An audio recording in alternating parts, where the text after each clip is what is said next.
सकाळी 8 वाजण्याची वेळ होती.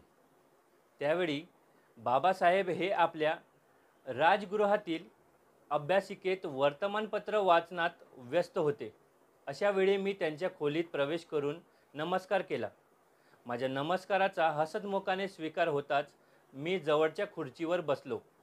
त्यावेळी शीख धर्माच्या स्वीकारासंबंधी बोलताना मी त्यांना विनंती केली की बाबासाहेब, आपण धर्मांतराची चळवळ सुरू केल्यापासून धर्मांतरासाठी लोक फारच उतावळी झालेली आहेत. तेव्हा होईल तितक्या लवकर हे कार्य उरकून घेतले तर बरे होईल. तर धर्मांतर करायचेच आहे तर मग उशीर कशाला? यावर बाबासाहेब नुसते हसले, पण लगेच गांभीर्याने बोलले, पगारे, मी तुमच्या म्हणण्याप्रमाणे आपणाला आज ना उद्या धर्मांतर करावेच लागणार आहे. पण त्यासाठी अधिक खोल विचार नको का करायला? आताच कुठे मी धर्मांतराची नाव तयार केली आहे. त्या नावेतून आपली सर्व 7 कोटी जनता बसून जाणार आहे. पण ती नाव चालवणे हे माझ्याच हातात आहे. त्यामुळे ही माणसांची गच्च भरलेली नाव वादळात कोठे सापडू नये, फुटू नये किंवा भवऱ्यात सापडू नये यासंबंधी अगोदर दक्षता नको का घ्यायला?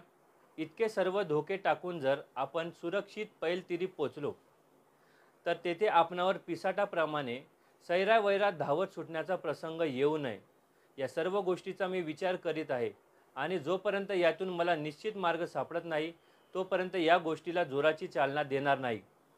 अरे, आज आपली शीख धर्माकडे असलेली ओढ पाहून हा ख्रिश्चन समाज आणि तो मुसलमान समाज माझा सारखा पाठीस लागला आहे.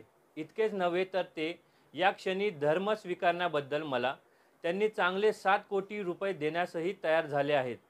पण केवळ 7 कोटी रुपये मिळतात म्हणून त्यांचा धर्म स्वीकार करून मला माझ्या बांधवांना खड्ड्यात लोटावायचे नाही. जो धर्म माझ्या बुद्धीला पटेल, माझ्या मनाची पूर्ण खात्री करून देईल, त्याच वेळी मी करून ठेवलेल्या धर्मांतराच्या नावेत माझ्या 7 कोटी बांधवांना बसून त्यांना अगदी सुरक्षितरित्या त्या धर्मात मी घेऊन जाईल आणि त्यांचे जीवन स्थिर करील. तर बांधवांनो, बाबासाहेबांनी आपल्याला जो बुद्ध धम्म दिला आहे तो विनामूल्य व अभ्यास करून दिलेला आहे. तर आशा करतो की आपण सर्वजण हा बुद्ध धम्म जो बाबासाहेबांनी आपल्याला दिलेला आहे तो अधिकाधिक पुढे घेऊन जाण्यास एकमेकांची मदत करत राहू. नमो बुद्धाय. जय भीम.